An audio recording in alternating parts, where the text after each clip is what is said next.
अरे लाइए,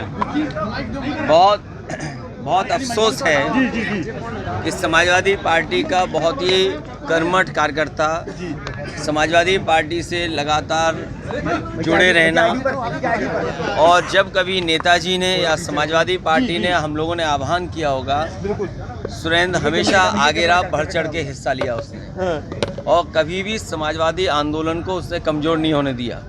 समाजवादी पार्टी को मजबूत करने के लिए जो कुछ हो सकता था, अपने संसाधन जुटाना, अपने साथियों के साथ मेहनत करना, लगातार समाजवादी पार्टी को आगे बढ़ाने का काम कर रहा था। आज हमारे बीच में नहीं है, बहुत दुखद है। मैं उनके परिवार के सदस्यों से मिला हूँ, उनके साथियों से मिला हूँ, हर साथी बहुत ही दुखी है। मैं उनके परिवार से मिलने आया था, उनका दुख बांटने आया था। आज ओबीसी आरक्षण पर सुप्रीम कोर्ट, हाई कोर्ट ने कहा है कि ओबीसी आरक्षण खत्म किया जाएगा। बहुत ही दुर्भाग्य है कि हमारा पिछड़ों का हक छीना जा रहा है, और ये केवल पिछड़ों का हक नहीं छीना जा रहा है। भारतीय जनता पार्टी सत्ता में रही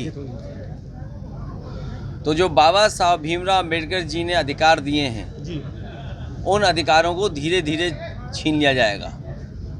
अभी कुछ चीज़ें दिखाई दे रही हैं और कुछ चीज़ें नहीं दिखाई दे रही हैं। भारतीय जनता पार्टी हमेशा आरक्षण विरोधी काम किए उसने।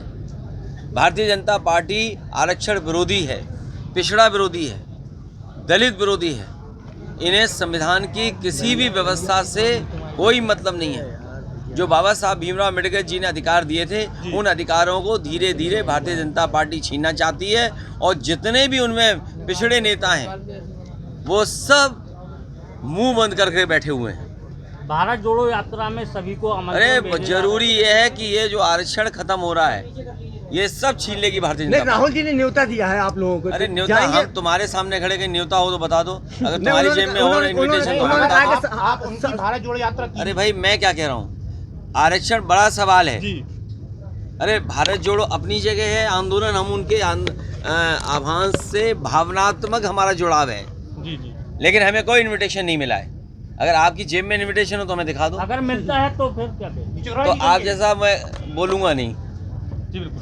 सबसे बड़ा महत्वपूर्ण मामला है कि आज आरक्षण पे हमला हुआ है। सरकार जानबूझ कर करके पिछड़ों का आरक्षण नहीं देना चाहती थी, वो सामने आ गया। अभी तक तो हम लोग नौकरी के लिए चिल्ला रहे थे कि नौकरियों में आरक्षण छीना जा रहा है। बाबा साहब भीमराव अम्बेडकर जी का जो सपना था, उस सपने को तोड़ रहे हैं। सब प्राइवेट कर रहे थे, कंपनियां एक एक करके बेच रहे थे। अगर सब सरकारी कंपनियां बिक जाएंगी, नौकरियां नहीं निकलेंगी, तो अंतर्गत आरक्षण खत्म। बिल्कुल। तो और यहाँ तो दिखाई दे गया, जो आरक्षण मिलना चाहिए था, अगर सरकार सही तरीके से पैरवी करती, सरकार सही तरीके से पक्ष रखती, तो आज पिछड़ों को आरक्षण मिलता। और जनगणना की बात कोई पहली नहीं हुई है बात। आप याद कीजिए, जिस समय जाति जनगणना की बात हुई, समाजवादी पार्टी इस पक्ष में रही कि सभी जातियों की जनगणना की जाए, लेकिन आखिरकार भारतीय जनता पार्टी को कौन रोकता है कि जनगणना ना करें? क्योंकि जनगणना करने से हर जाति को अपनी आबादी की जानकारी हो जाएगी। भारतीय जनता पार्टी कभी नहीं चाहेगी कि हर व्यक्ति अपने जाति के हिसाब से जानकारी कर ले कि वो आबादी में किस संख्या में है। अखिलेश जी, आज ओम प्रकाश राजभर का एक पोस्टर लगा गया है। वो मेरी जानकारी में नहीं आया है, और वो जानकारी में नहीं है, इसलिए मैं कुछ कह नहीं सकता।